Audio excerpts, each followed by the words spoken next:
It was taken with lies. CPS telling stories trying to ruin our lives. My kid was kidnapped. It was all for the cash, a foster kid, child ring. Man, I swear it's all bad. My kid was kidnapped. It was all for the cash. My kid was kidnapped. It was all for the cash. My kid was kidnapped. It's with the way I look, progressed to how I carried it. They couldn't stand a man like me, could understand what marriage is. Providing for my wife and kids the way that I inherited.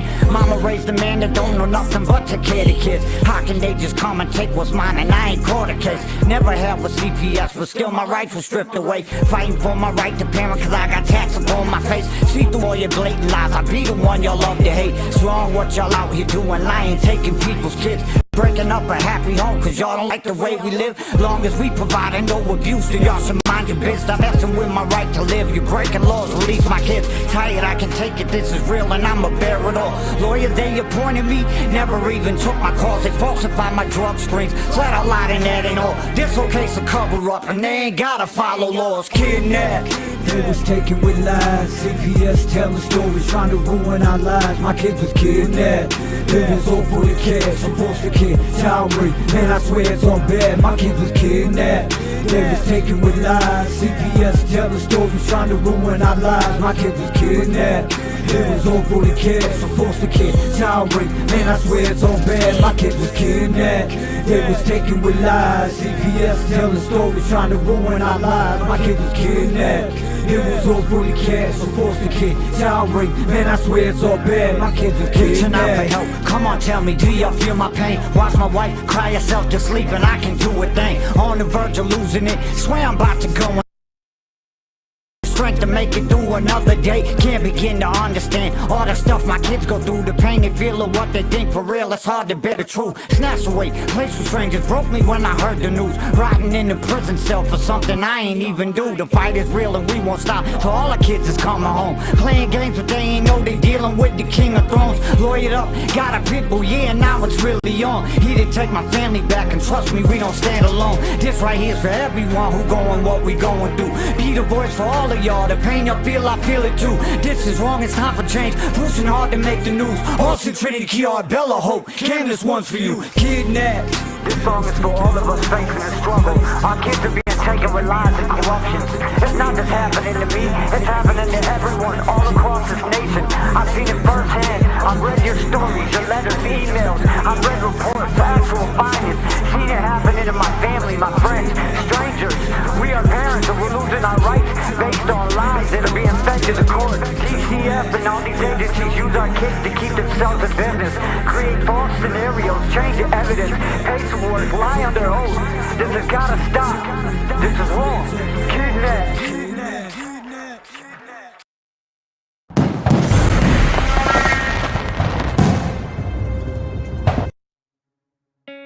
In the United States, CPS makes upwards of $3 billion per day on trafficking and selling our children. The corruption may start with the caseworker, but goes through the judicial system, passing the governor through the Senate and into the White House. The entire system has a hand in the business known as CPS.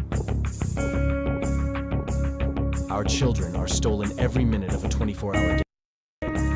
They are robbed of their innocence, their trust, their happiness. As parents, we are isolated and betrayed by a government we trust.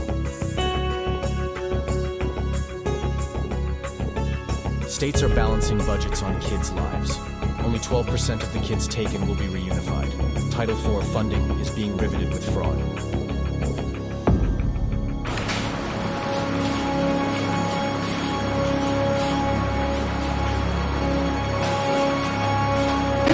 We need to stop CPS and abolish CPS.com is leading the way. Join us.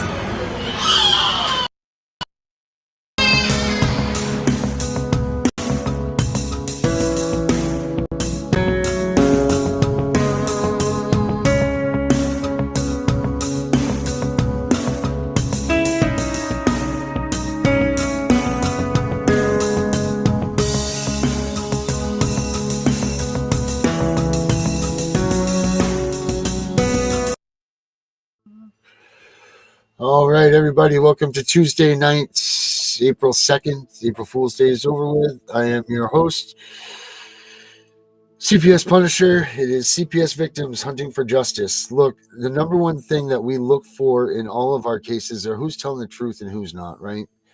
There's too much of this going on. There's too much of these people making false accusations against parents. There's too much of this, your stepmother doesn't like the way that you are, or your father-in-law hates the person that's married her daughter, so they're calling CPS, asking for them to come and investigate this poor family. All of these things are going on, and it's not right.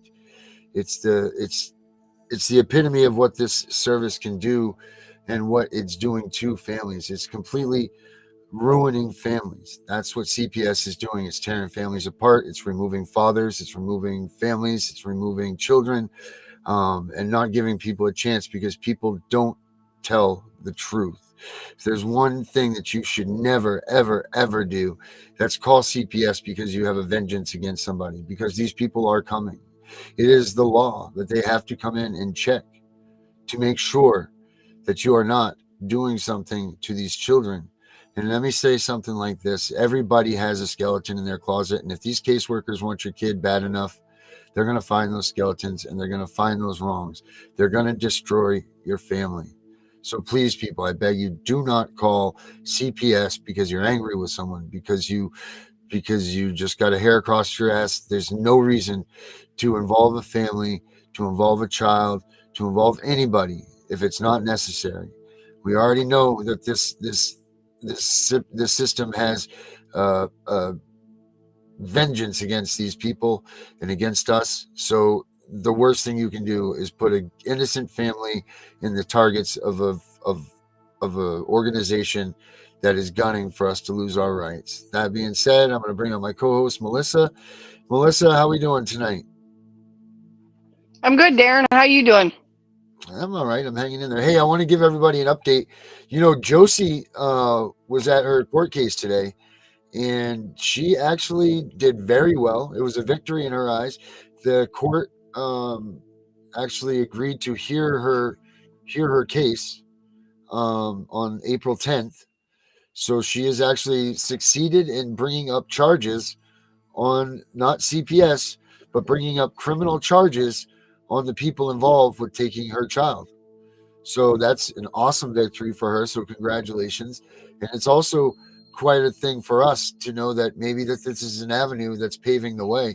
I didn't know if you had heard that or not, Melissa. I didn't know if Josie had called you, but yeah, so she really did it. She did a great job today up there in Canada.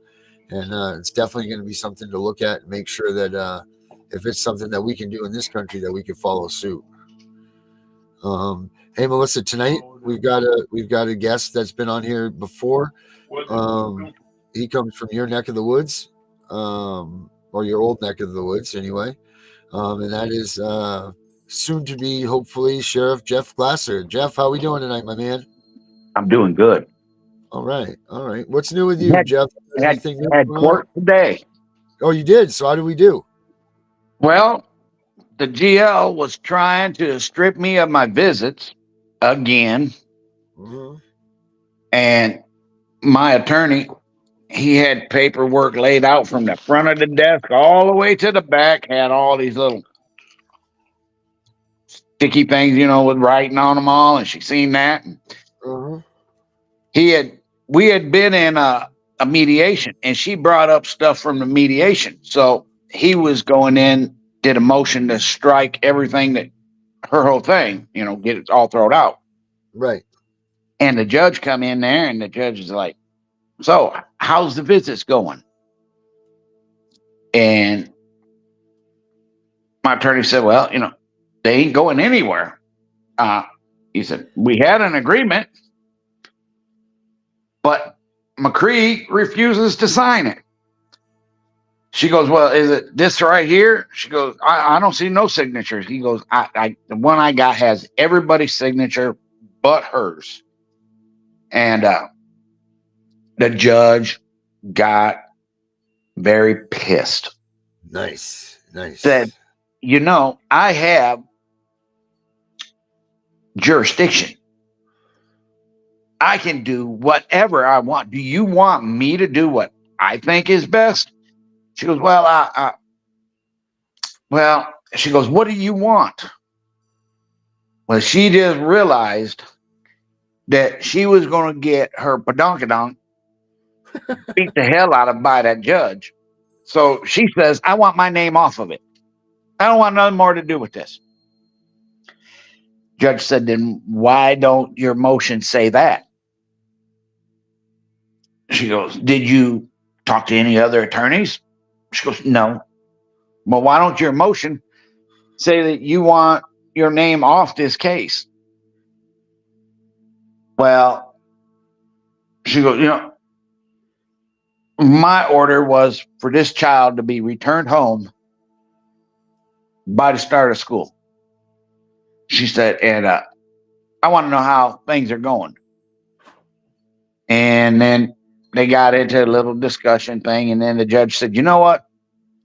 I'm going to leave the room. I'm going to shut off the recording. And I want all you attorneys and CPS to come up with something that everybody's going to sign today. Ain't nobody leaving here until something is signed. Nice. And by the time they got done, she had took her name out, so she has no more discretion over anything. Mm-hmm. The therapist lady that is doing the visits, she has more discretion than the caseworker. Saturday, we get to start 4-hour visits, and Okay. we get to pick her up, and we get to go for 4 hours and do whatever we want. Oh, that's awesome, man. And it's just great. Mm-hmm. I'd say the hell. The judge is either I've caught this court, which I ain't saying this judge, but I caught this court in so many corrupt things that this judge, I don't think, wants to go down that rabbit hole. Right. That very well could be. That very, very well could be, especially knowing that you might be sitting on their side here coming in a couple of months. That's a tough tough avenue. I didn't think about this. I think it was Friday I did it. I had 5 flyers left, and I went to the library. I had a whole bunch of them laminated. Yeah. So I went to the courthouse. I cut off some plexiglass. I went to the courthouse. I put one out at the road on their light pole, and I went right in the middle of their parking lot and put, matter of fact, if you go to We the People in Cass County, It's time to stand up for our rights. I even posted the videos where I put it at the courthouse. I put it at DHS, and I put it right in front of the village police station. Now, What the is courthouse that website, Jeff? What's that website? We the People in Cass County. It's time to stand up for our rights. So it's We the People in Cass County? Yeah. And then we have to stand up for our rights? It's time to stand up for our rights. Okay. Sorry, I didn't mean to interrupt you, But the courthouse, they went out and they tore my signs down, which that's fine. I know they got seen. But the ones at DHS are still up right now. And the one at the police station is still up right in front of the cop shop. That's awesome. That is great. That is something else. I'm gonna look up that. I'm gonna see if we can't pull that up here.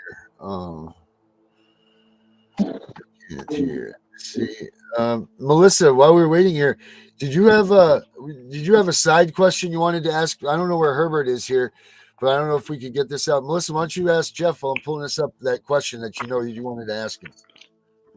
So last night, Herbert was having a kind of a debate with us, and he was trying to tell me how they handle law, as far as like quotas and stuff, and how around the third of the month, a lot of cops kick it into overdrive in Michigan. And he says, they don't do that. They don't this, they don't that. I said, look, Herbert, you've never been in Michigan. You don't understand. Come Social Security check season, the cops come out in force because they want to make their numbers early in the month so that they could spend the rest of the month being lazy. They do have quotas. I agree with that. There is Now, See, quotas. Darren?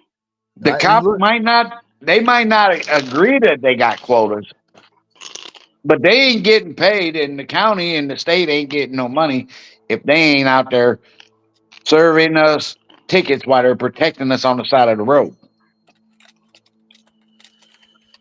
Yeah, but I'm trying to describe Michigan police forces to Herbert is very hard because you're in Michigan. If you're driving 5 miles under, you're suspicious and must be high. If you're I driving 5 miles over, you're suspicious and must be high. And if you're doing the speed limit, you look suspicious and you must be hiding the fact that you're high. I have gotten a speeding ticket for going 1 mile an hour over the speed limit.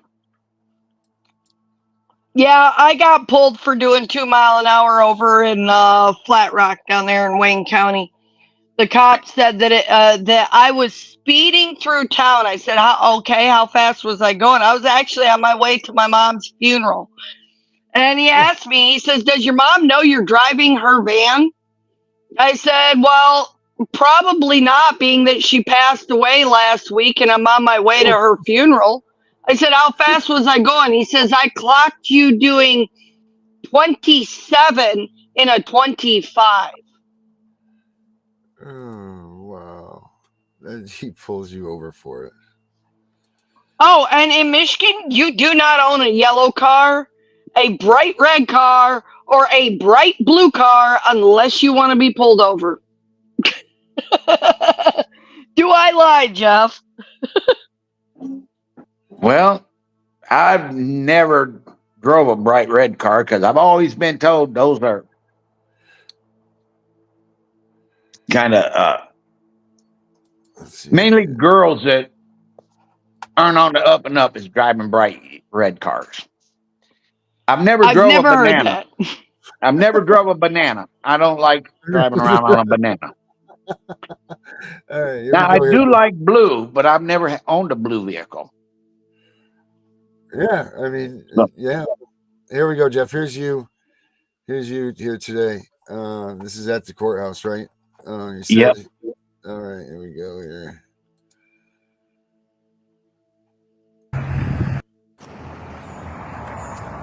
At the courthouse.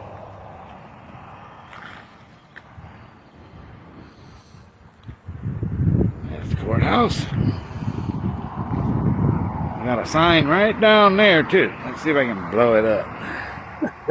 That's about the best you're gonna get.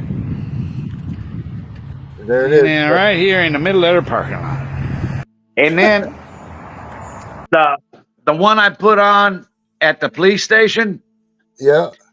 I attached a song, and it says, "I'm so proud of myself." Nice. That Very nice. something about like I overcame, I've learned things, and which is true. Mm-hmm.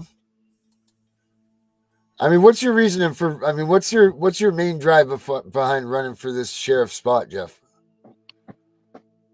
To kill as much of this corruption in my county as I can do.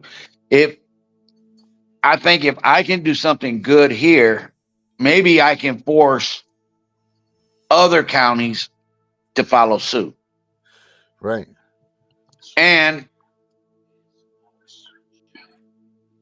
I helped get us a senator. And when I become a sheriff, I think I'll have more people that will actually truly listen to my words to Right. make changes up in Lansing. I don't know no other way to do it. Right, because no one's listening to the way that you've done it, right? Like it's just you don't have the voice. But if I can protect some children and some families right here in my own county, and then I can try and get laws passed in Lansing for statewide to protect them, I got to start someplace. I at least got to try. Mm-hmm. You know, Why don't you say again what you were telling me at the beginning of this, like your plan for if people call up and they make a report on CPS and they report you to your, if they make a report against you or someone makes a claim against you, that makes CPS come to your home and do that. Why don't you tell everybody what your ideas are behind that?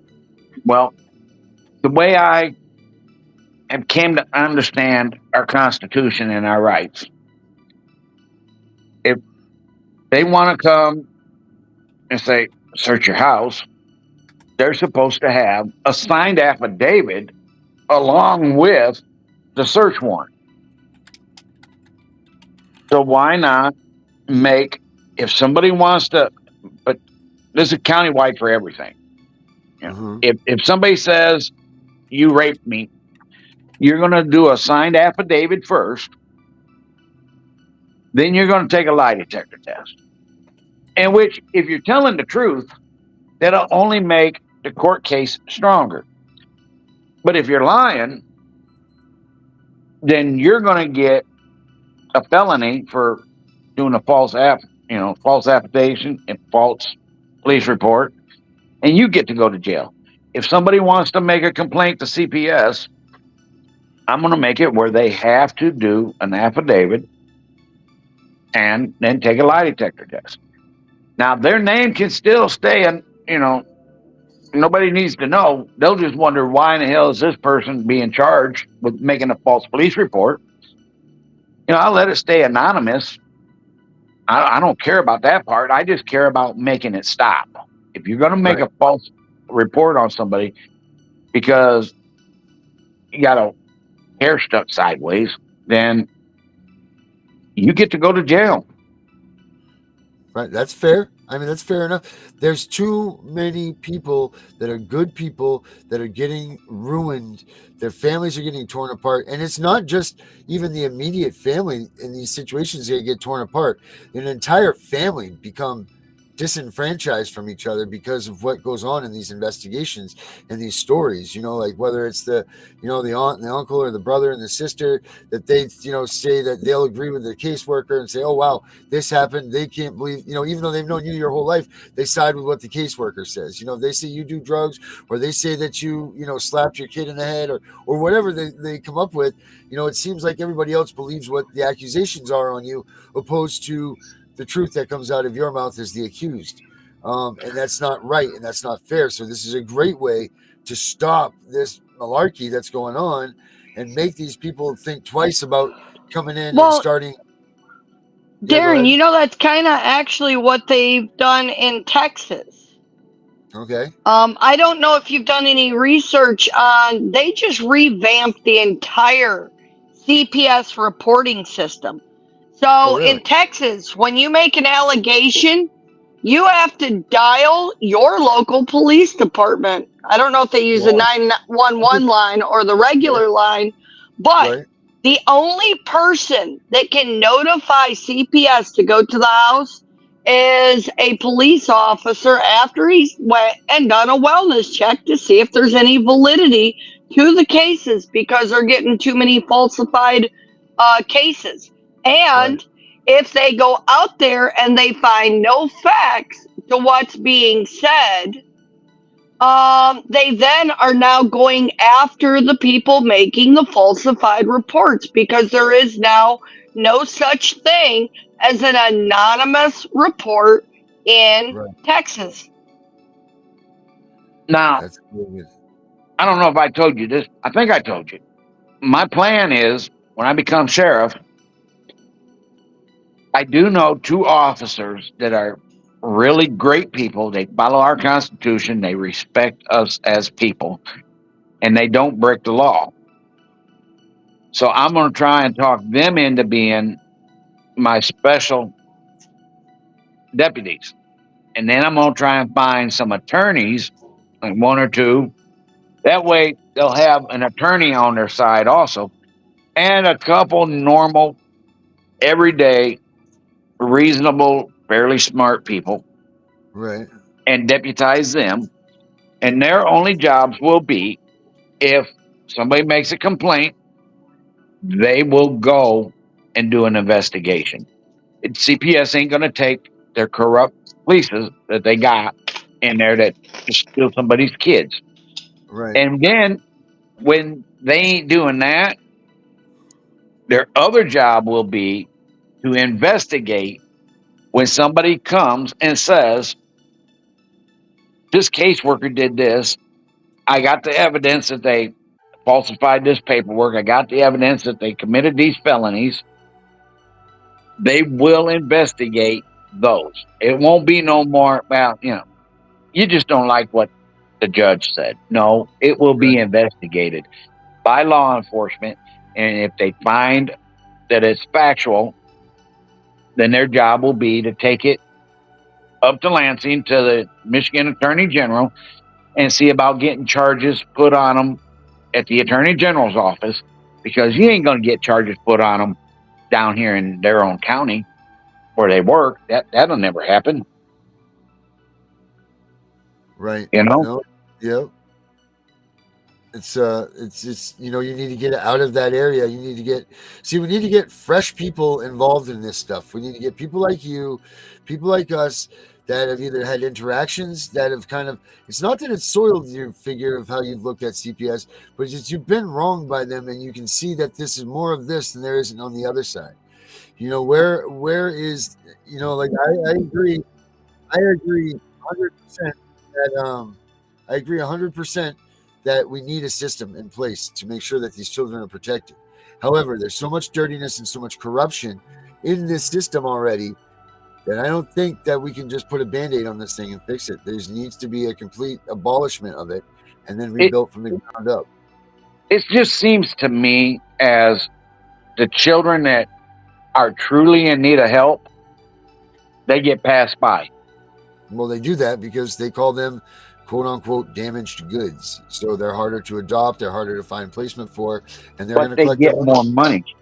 They get more money out of them kids. Yeah, but it also costs more money to take care of them, because those are the ones that they have to put in the long-term housing centers in the nut wards and stuff, and they're paying $130 to $150 a day, whereas a regular foster home kid, a well-behaved kid, they're only paying the parents $500 a month. Because I've talked to all the fosters in our case, and they're getting $525 a month to meet all of the kids' needs. And I have two quickly growing kids. I have a 2-year-old and a 5-year-old, and they're not reimbursing for clothes. They're not giving any extra expenses. My son has holes in his uniform pants because they won't let them buy any more clothing for him. And my daughter, when she was here, she's one that they considered damaged goods due to a rough childhood at her dad's house. They put her straight into a nut ward, and they actually started trying to bill it on our private insurance, and they billed us I think it was like $6,500 for the 1 month. Jesus. So they don't want to deal with damaged goods. Right. So check this out. I'm going to play this. I wish Herbert was here, of course, maybe he'll be on here. But I want you guys, and Jeff, I want you to take a look at this too, because this is the things that you are trying to avoid but I want you guys to see this. This is a video of this insider here. He's a whistleblower. And this guy has a lot to say about the secrets and the things that CPS does do. I'm not sure if this is the guy or the woman. We'll see here in a second.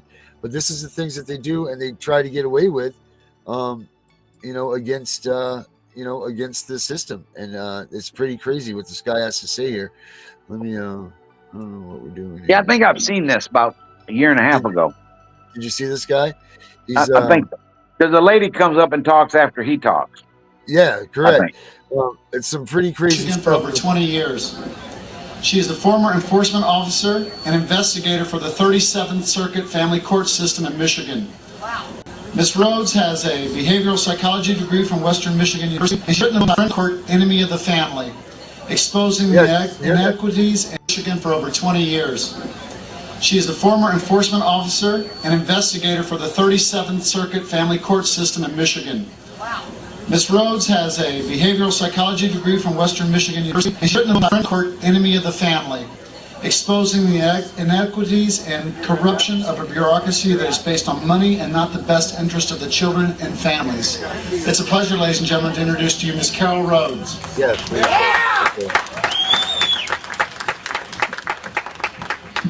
Thank you. My purpose today is not to dazzle you with my oratorical brilliance and skills. I merely want to say that I came to the 37th Circuit Family Court to make a difference. I was well qualified and hope to be able to help Michigan families of divorce and separation, but early on I realized that the system was not designed for our honest conciliation justice system between caseworkers and clients. It was all about money. How to get the federal and state tax dollars that were allotted each case for enforcement. In fact, our director would say regularly, we aren't the friend of the family, we're the friend of the court. We stumbled over ourselves trying to get more Title 4D cases on our records and to increase the child support orders because the federal government granted huge allotments for each case we enforced. In the years I worked in the system, I witnessed regular deception to clients that was mandated by office policy. I saw gender bias and discrimination. I saw records destroyed. I saw office policies and rules change from week to week for the profit of the agency. I saw hundreds of pleas for parenting time or enforcement get buried because there is no money in enforcing custody or visitation issues. Increasing the child support money that came into our offices was the goal for each of us. We were rated according to how much money we brought in. Court hearings, warrant issue. We wrote the orders and then we judged our efforts. My director proudly told me that the Child Support Enforcement Agency was the darling of the circuit court and that we actually made money for the judge and the court, unlike the sheriff's department and so many other county agencies. Our county or state was not an exception to the rule. We were one of the most successful counties and we shared training with other counties and states so they could learn how to maximize their efforts toward increased collection. We were not only told to withhold information, forms, policies, laws, and statutes from our clients with questions, but we were forbidden to help from unfair situations beyond their control. We were instructed. Let's stop right there. Jeff, what is that? How does that make you feel right there, knowing that they're talking about your area, your things, your what's going on in their system? Like, what is it that you can? I've heard that the friend of the court, for every dollar that they receive from a person, that the federal government sends them 75 cents. Now, I don't know how true it is, but that's what I've heard. I was just watching something on it not that long ago because it was talking about divorced families and why dads only get every other weekend. So there's a pay formula. This also comes out of the Title IV funding. Okay, there is a formula to how often you can see your kid to maximize the amount of federal money that matches the money paid in by the parent.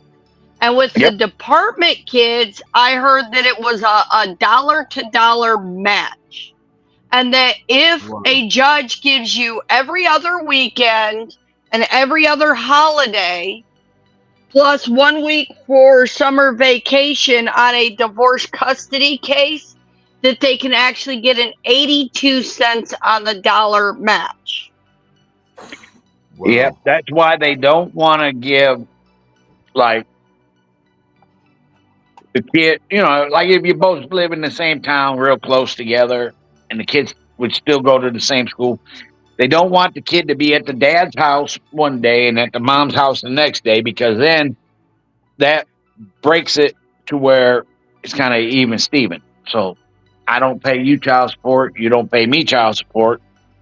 And they don't like that because they're not making no money. Plus, they charge you interest on the money that they take from you. Right. Right.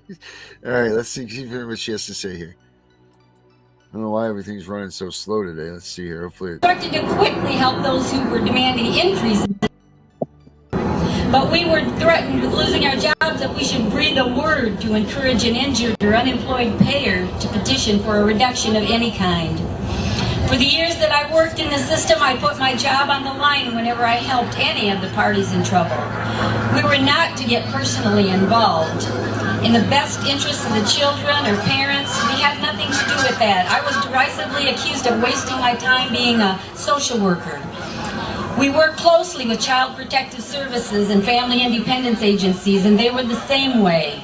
No one wanted to improve services or hear about abuses within the system, because every worker in these huge bureaucracies was trying to keep his or her job by covering up any errors or problems.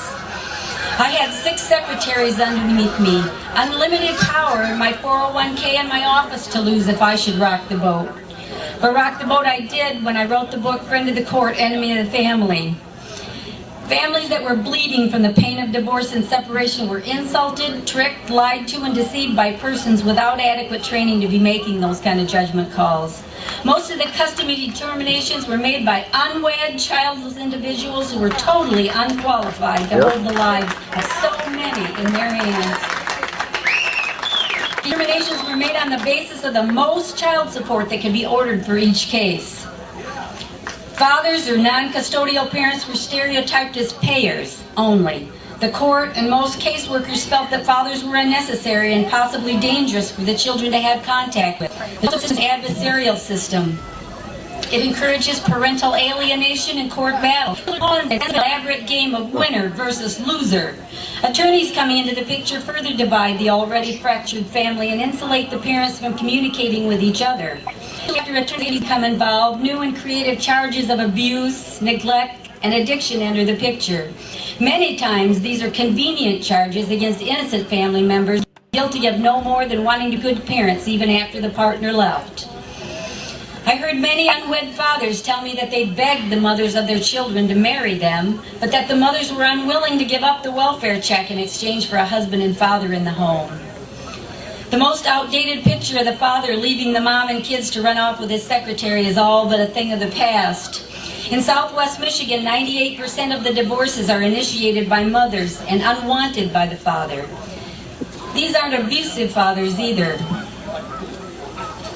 Equal parenting is not a men's issue. I was a single mother for most of my children's lives, and I know what children need most is the love and balance 2 fit parents can give them.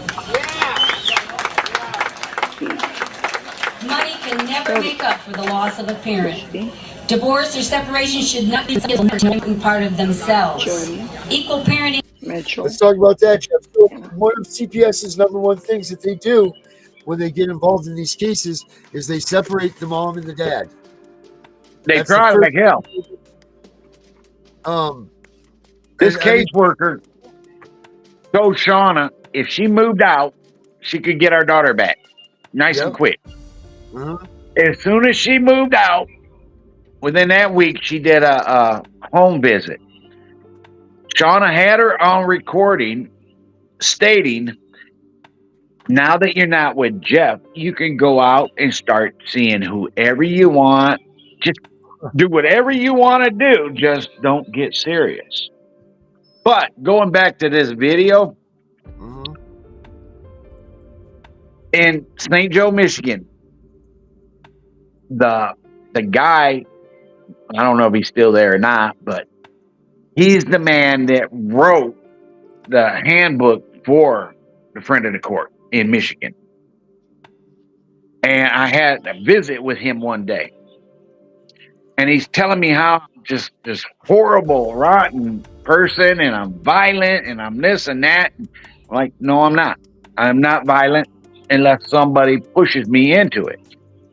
I said, I don't go around putting my hands on people. I don't hit women. I don't hit girls. I don't hit children. If you put your hands on me, we're going to have a problem. I'll whip your ass right now. And he leaned up and he got real shitty with me. And that's the first time I ever put my hands on a person before they touched me. I snatched that man right up over top of his desk and put him on my side of the desk. I said, now, if you want to find violence, I will show you it, but you better stop telling me I'm something I'm not. Right. And how did that work out, though, the way that you snatched him up over your desk? Well, they stopped harassing me. I started getting my daughter every other weekend. Oh, wow. So it actually worked in your favor. Yeah, it worked in my favor that time. Amongst anybody, but that sounds great. That's like they listen to you, Yeah, but I almost had to get violent, right? And that's not what me. Now, what is it? I mean, if CPS instilled, I mean, is this something that the sheriff can get involved in? If CPS said, okay, we got to make sure that this guy is separated from his family and like they get like a restraining order or something like that, is that something that you'll be able to impact Well, as being sheriff? no, that's against our constitutional rights. And the elected sheriff, his job is to uphold the Constitution. Right. And So, now if some guy is truly a danger to his children, then there's ways to go about things to protect them kids. right, You can get a safety order if the person is truly dangerous for his own kids. right, But truly, just because he makes them go to church and makes them, go to school, that don't make him a dangerous dad. right. Just because he's following his own beliefs and enforcing them and putting them on the child, correct? That don't make you dangerous. But in their eyes, it makes you a dangerous person because you go to church, so you want your children to go to church. Or you believe in going to school, so you make your child go to school and your child decides, I'm going to call CPS and get him in trouble because I don't want to go to school and I don't want to go to church and he can't make me. Right, right. Or they took their cell phone away from them. Yeah. Or things like that. Right. Frivolous things, stupid little things that aren't enforceable, that aren't part of the 5 major, food, clothing, schooling, doctors, those types of things. That so many, it's like they're breaking out of that realm and then taking pieces of that and then using that as a reason, opposed to sticking to the core reasons for enforcing these CPS rules. Yeah. Now, I want to say not everybody that works for CPS, they're not all bad people. Right, I know correct. one that's really good. He's a Marine. I'm actually thinking about seeing if he wants to become one of my special deputies. Oh, nice. Because he believes in finding out the truth and not doing something if it's not true. Right. Not all police are bad. Like 2 weeks ago, I was over in this little town called Barron Springs and I bought a pizza there and it's like 45 minutes back to the house and I wasn't paying attention. I was just cruising on down the road and I seen a cop. And when I got close to him, I seen him start to move. And I looked down, I'm like, shit, I'm speeding. So I didn't make him chase me all the way back into town. I just pulled over, hit the brakes.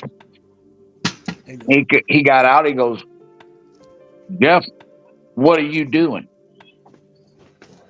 I said, well, the truth of the matter is I wasn't paying no damn attention. I got this pizza in Barron Springs and I'm just trying to get home before it got cold. I said, but I seen you start to pull out. So I figured I was speeding. So I looked down and I just pulled over. Right. You know what the man said? Thank you. He said, I don't need your registration. I don't need proof of insurance. Just give me your license. I'll go check on it real quick. He come back. He said, here you go, man. No ticket. Just, try and keep it a little slower. I said, well, how fast did you clock me? I clocked you at 79 mile an hour in a 55. Whew. So not all officers are bad. That's usually I know right. There are good ones out there. But when I win, none of the officers in Cass County will have the discretion to not give me a ticket. It will be law. You'll have to give me a ticket if I'm speeding or doing something wrong. You'll have to give judges, prosecutors, attorneys, politicians, anybody in a spot of authority. You no longer have that authority to not give them that ticket for that speed. Right. Well, hey, The regular people, you can keep your discretion and you can let them go because they're just regular people. But the ones who have a badge or have that authority, like a politician or a judge, well, judges and prosecutors, they all have badges. So they're going to have to get the ticket. If they get caught drinking and driving, they have to go to jail. There ain't no questions asked about it.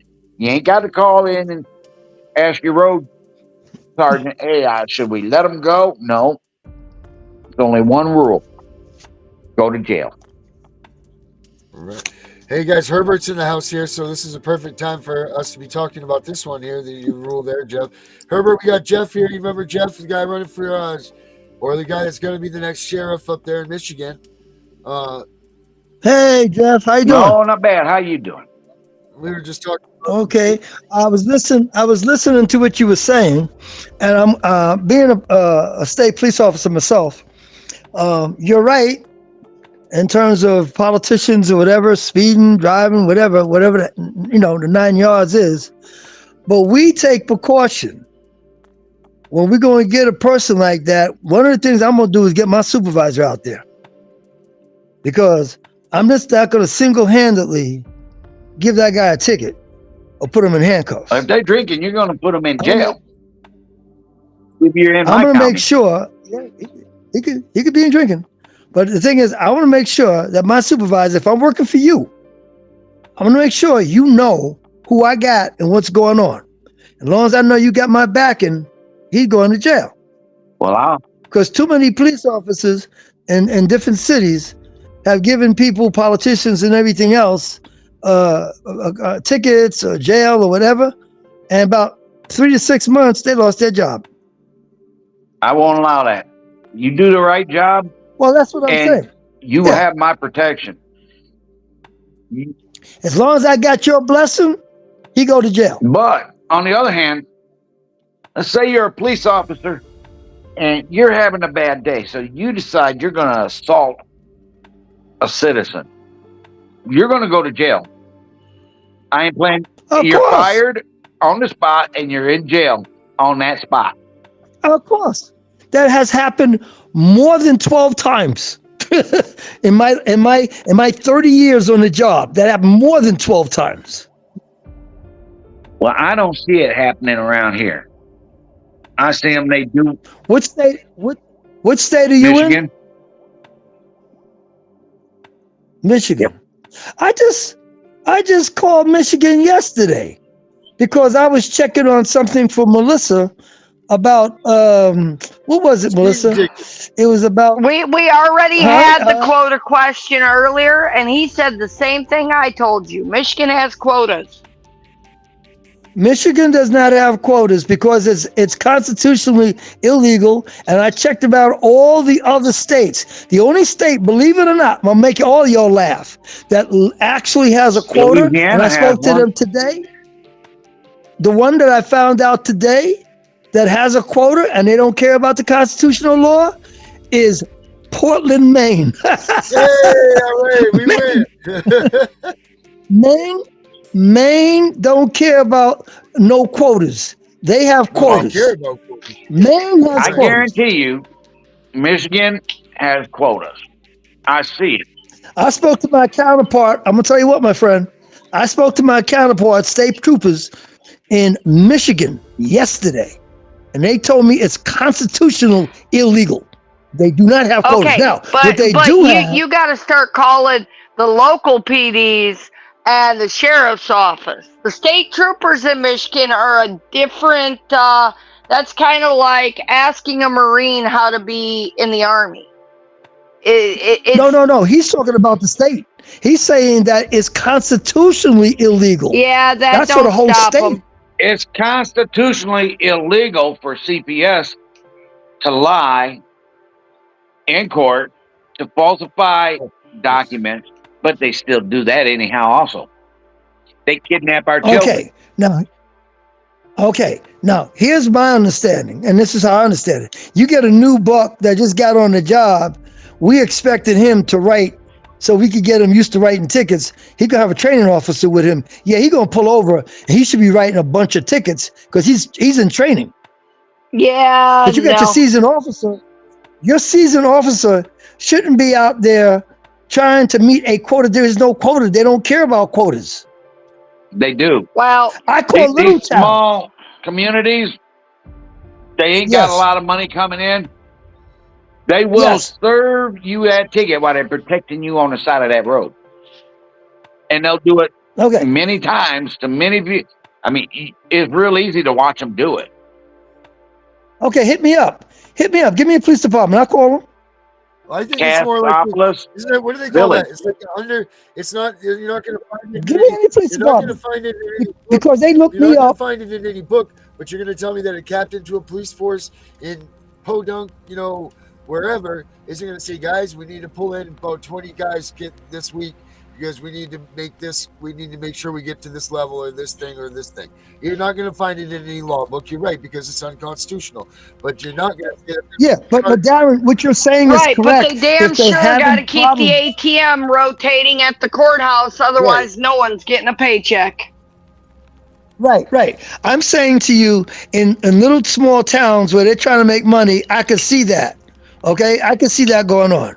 Okay, I could also see that going on in places where they're trying to, like for example, between Georgia and Tennessee. There's a lot of drugs coming out of Georgia, so they see Georgia plates rolling through Tennessee. They may stop those cars. Now, if there's a light out or there's the lens broke or whatever, they're going to give the ticket out. But they stopped it. They stopped it to see if there's drugs within the car. So there's a lot of that and going on. they ain't supposed to do that neither. Now, here's another thing I'm going to do. Yeah, but here's what they did. But this is what they did, though. The person didn't signal, they're going to stop him. Okay. The person driving a little bit too fast, he has 65 miles per hour, and they're going 67, they're going to stop him. They want anything to stop them to check for drugs. They want to sniff that car for drugs. Now, speaking of drugs, what else is unconstitutional? An illegal search, right? Yeah. Okay. So when they ask you, and you're a cop, you said, right? You're state trooper. For what state? Yeah.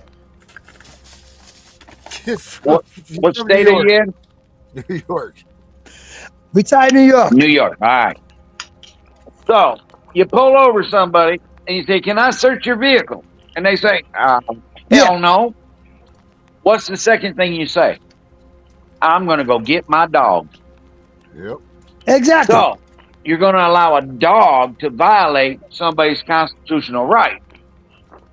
The dog is not going in the car. If you want, the dog is not going in the car. If you want to truly search that vehicle, you get a judge and you say, "I want to look for this, this, and this." Bottom line here is this. That's on the Constitution. One way or the other, if you want to find whether it's unconstitutional or not, if that cop wants to find a way into that car, he's going to go in that car. But yeah, I just want to say one last thing because I know you're going to put a video on. The dog doesn't go in the car. The dog sniffs around the car and gives the handler a message. But the handler knows how to make that dog sit. Correct. And if you know how to make the dog sit, now you're inside of that car and you violated somebody's constitutional right. So in Cass County, in most cases, when I become sheriff, they can keep the dog for finding children. They can keep the dogs for finding elderly people. If you rob a bank or a gas station and you take off fleeing and you crash your car, okay, you ain't got to use a dog to search that car. You already got the right. Let the dog go in the woods and catch the person. But you will no longer, on my first day, use that dog to search to get a way into somebody's car. You will wake up a judge and say, "I need an order right now looking for X, Y, Z, and A." And if you find A, but you didn't ask for it, well, now that's illegal. No, it's not submissible. So regardless, guys, hold on. Jeff, back to what you just said. A caseworker lying in court. Well, take an eye at this. You Yeah, I just know. said that's obviously not okay to do. According to our He moral even says compass and it's our immoral. guidelines, but what we're here What's to this? decide is the constitutionality of it, and we look to the courts. You mean due process is somehow consistent with a government official introducing perjured testimony and false? How is that consistent? I mean, I hate to get pumped up about this, but I'm just staggered by the claim that people in the shoes of your clients wouldn't be on notice that you can't use perjury and false evidence to take away somebody's children. That to me is mind-boggling. In criminal proceedings, we know this to be true because that. No, like criminal proceedings, it's a court proceeding with a liberty interest, a fundamental liberty interest at stake. And on the reverse side, the state. And you're telling us that these officials who do this all the time couldn't be on notice that you can't commit perjury and put in false evidence. I understand broadly Now, the this is a principle case in that, California where this common sense lawyer is arguing is wrong. that the lying Yeah, but it's more than common sense. We're not using common sense. We're using statutes, for example, against this kind of bottom line behavior. was trying to remove. I was not presented. I have not been seen any federal law, case law, or law that tells me that in this situation that we were faced in, which is what we have Well, to say your clients hired 6 people to be actors and to go into court and say, we're neighbors and we saw all this terrible stuff. And then your clients presented those witnesses in court. You're telling me that they would have no reason to believe that you can't do that because there was no federal case that says you can't bring actors into court to swear falsely against somebody. But again, here we're appealing to sort of a broader definition of what is a clearly established right. I mean, we have to find the clearly established right in the context that our social workers were presented with, which was they were faced with a court order. You know, I can't even believe for a microsecond that a caseworker wouldn't understand you can't lie and put in false evidence. Let me ask the question. Jeff, there you go. I just wanted to validate. I wanted to validate your topic right there, where that you said that it is unconstitutional for a caseworker to lie in court, but that there proves in itself that that's what they do. They lie. And this lawyer was sitting in this courthouse in California, sitting there asking the judges to please allow these lies into court. Yeah. You know. Well, so there's a reason the dumbest attorneys licensed work for the department. But I don't even think that one is dumb. I think she's just doing what she's asking, like she's trying to defend these caseworkers that have lied, and they're like, we lied. Figure out how we can get it through these courts. They lie all the time. You know what I'd like to do? I'd like to pack up all these lying ass caseworkers and send them to like Russia and China. Right. Tell them to find jobs there, and watch how quick they start to really appreciate our Constitution and our laws, where you ain't supposed to do this stuff. Right. It's not even more than the laws, it's the morals. Having a child is a person's the most beautiful, most special, most everything about having a child is so amazing and perfect and special that these people that are just out of college, that just get, a degree in something, they don't have kids, they don't even have anything to do with families or anything, and they get a God badge to come and take away that child. It's freaking insane. They're sitting there running on the basis that they can lie. They're going to literally be able to lie in a courtroom and try to take away this special thing from these people. And it's going to be okay. They're going to be able to avoid the Constitution, avoid all of these rules that we have against lying, morals, rules, regulations, all of this stuff. And it's okay to do that, to take away someone's child and their right to be a parent. That's for shit.